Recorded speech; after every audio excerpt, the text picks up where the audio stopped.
Hello and welcome. I'm Saeed from StoryPlanet.net. Dive right into the essence of the most captivating books without reading them cover to cover.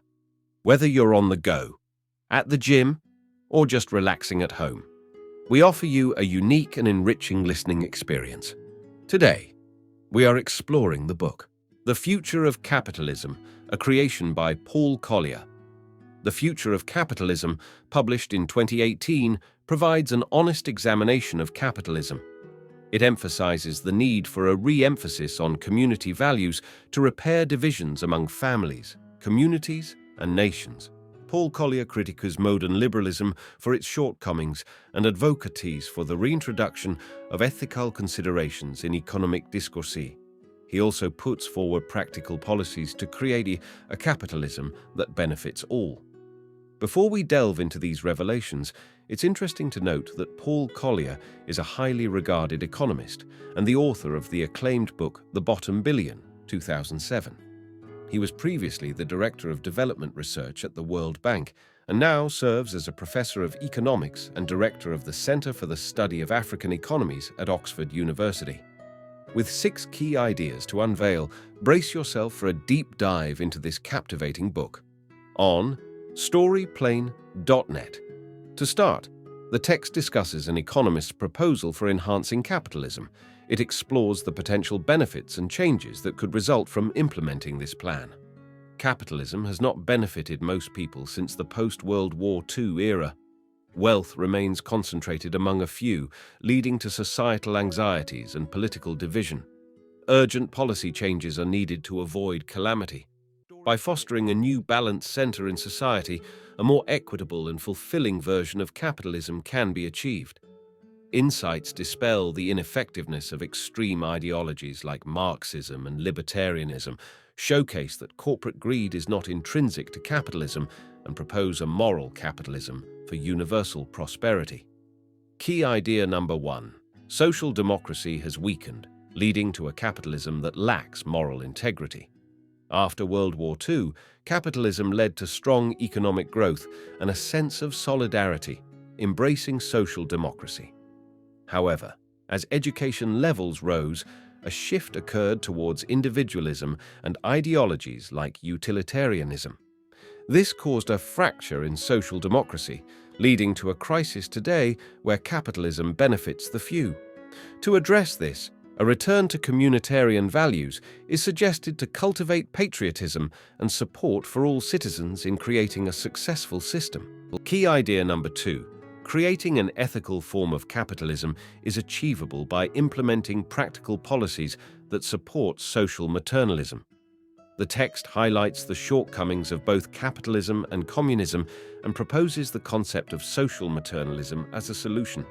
It argues for a decentralized, market-based system devoid of greed, instead promoting pragmatic policies that foster a communitarian society. The author suggests moving away from ideologies like Marxism or libertarianism, advocating for policies based on pragmatism and citing Lee Kuan Yew's success in reforming Singapore as an example. The text encourages leaders to focus on context-specific solutions to create a moral capitalism that benefits everyone. Key idea number 3. Targeted public policy changes can help in creating ethical firms. The text discusses the rise of the idea that companies exist solely to maximize profits, leading to a lack of employee representation and benefit.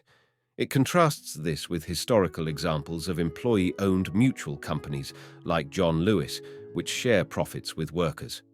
It suggests public policies like taxation and mandating public interests on boards could promote ethical capitalism. It highlights the importance of individual accountability and public participation in driving ethical behavior in firms. Key idea number 4. Social maternalism aims to promote family stability by supporting and incentivizing families to stay together and offering assistance when needed. The author grew up in a working-class family in Sheffield and witnessed firsthand the challenges faced by broken families. Despite earning a scholarship to Oxford University, the author's cousin faced obstacles due to her father's death, leading to difficulties in education and early motherhood. The story highlights broader issues related to the impact of broken families on society under capitalism. Lower-income families are increasingly struggling, affecting children's opportunities and social integration. The high number of children in foster care and children's homes in Western countries reflects these challenges. To address these issues, social maternalism is proposed, focusing on keeping families together through incentives and support programs like the Dundee Project in the UK. By investing in family stability and support systems, society can create a more nurturing environment for children and empower families to actively participate in shaping such systems. Key idea number 5. An ethical world necessitates global solidarity and small, specialized global organizations. In an ethical world, affluent nations should extend aid to crisis-stricken countries by not only providing financial assistance, but also creating job opportunities. To achieve global ethical standards, international cooperation is essential. Current global organizations like NATO have become ineffective due to lack of accountability and overexpansion, necessitating the creation of new bodies addressing critical global issues. A smaller group of influential countries, despite having conflicting interests, could collaborate to address common challenges like climate change and water scarcity. Establishing such clubs based on shared ethical principles is crucial for tackling future global challenges. Key idea number 6. We need to redistribute wealth and purpose to bridge class and geographic divides. Industrial cities like Sheffield, Lille, and Detroit declined due to globalization and out-competition. To bridge the gap and revive these cities, taxing gains from skilled workers in major cities to level the playing field is proposed.